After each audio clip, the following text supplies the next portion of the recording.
उत्तर दिनाजपुर जिले के इस्लामपुर नगर पालिका के वार्ड नंबर 4 के सुभाष नगर इलाके में पारिवारिक जमीन विवाद में झड़प हो गई।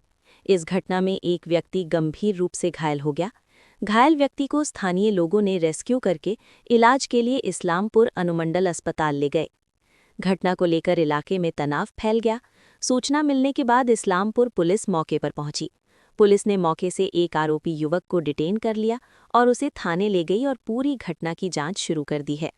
स्थानीय सूत्रों के मुताबिक एक परिवार में करीब 2.5 कट्ठा जमीन को लेकर लंबे समय से विवाद चल रहा था। ये मामला कोर्ट में भी पेंडिंग है। शिकायतकर्ता अमर रॉय का दावा है कि उनके चाचा ने उनकी दादी की जमीन में से उन्हें उनका हिस्सा दिए बिना ही वहां जबरदस्ती काम करना शुरू कर दिया है। अमर रॉय का आरोप है कि न तो कोर्ट के आदेश का पालन किया जा रहा है और न ही वार्ड पार्षद की बातों का। उन्होंने इस बारे में पहले भी पुलिस स्टेशन में शिकायत की थी, लेकिन उनका कहना है कि कोई हल नहीं निकला है।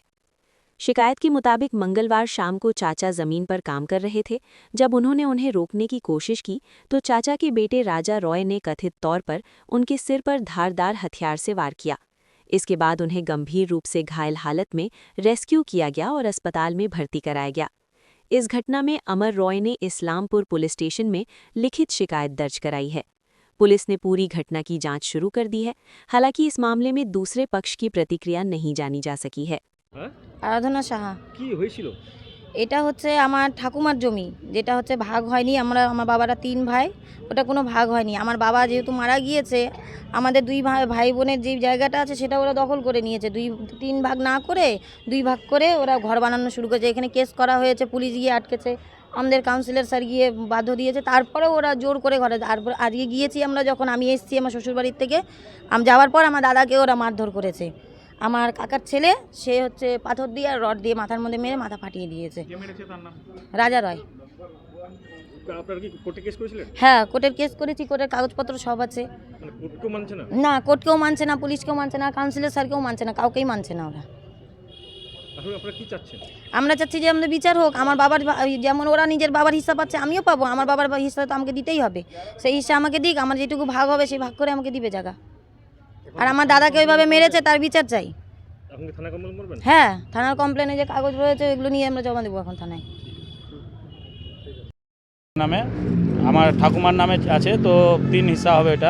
ওটা হিস্সা না করার আগে তো আমি কোর্টে না হওয়াতে ওখানে বাড়ি তৈরি করছে, আমি ওটা আটকানো এতে গেছি। তখন মারপিট পাড়ার লোকও ছিল কিছু। হ্যাঁ, আমাকে আমার কাকার ছেলে মারছে। রাজা রায়। কি কেন? জমি ওখানে কোর্টের থেকে আমার অর্ডার পাস করা আছে যে কাজ হবে না ওখানে। হ্যাঁ, তো ওরা কোর্টের অর্ডার শুনতেছে না।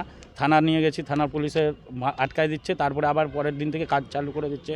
আমি এইভাবে কাউন্সিলরকে জানাইছি, কাউন্সিলরও মানা করছে, কাউন্সিলরও কথা শুনতেছে না। ওরা পাড়া প্রতিবেশী কিছু লোককে নিয়ে টাকা খাওয়াইছে না কি করছে ওটা তো বলতে পারবো না, কিন্তু পাড়া প্রতিবেশীর লোকগুলা সবাই ডাইরেক্ট বলে যে আসুক কোনো ব্যাপার নাই, হ্যাঁ তোমরা কাজ করো, আমরা দেখে নেবো। হ্যাঁ, আজকে আমরা গেছি কাজটা আটকাতে, তো আজকে আমার সঙ্গে মারধর করছে। সুভাষনগরে। কতটুকু জমিনের জমি? প্রায় 2.5 কাঠার কাছাকাছি আছে। জমিটা কি তোমার কাছে কাগজপত্র আছে? কাগজপত্র কিছু আছে আমার কাছে, টোটাল নাই। বাকিটা ঠাকুমার নামে আছে। ঠাকুমার নামে আছে, তো আমরা ঠাকুমার 3 ভাই আছে, 3 ভাইয়ের নামে পাবে, তো 3 হিস্সা না করে ওরা 2 হিস্সা করে 2জন বানায় নিছে। কেস চলতেছে, যে কেস চলতেছে, যে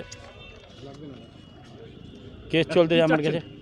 আমি চাচ্ছি যে আমাদের এটা আইনগত যেটুকু যেমন হয়, আমার যেটুকু পাবো ওখানে ওটা যেন পাই, আর আমাকে মারে ওটার জন্য ইনসাফ হয়। কমপ্লেন এই যে নিয়ে রাখছি, যে এখন কমপ্লেনই করবো। কি নাম আপনার? অমর রায়। কমপ্লেনের আগে করা হয়েছে।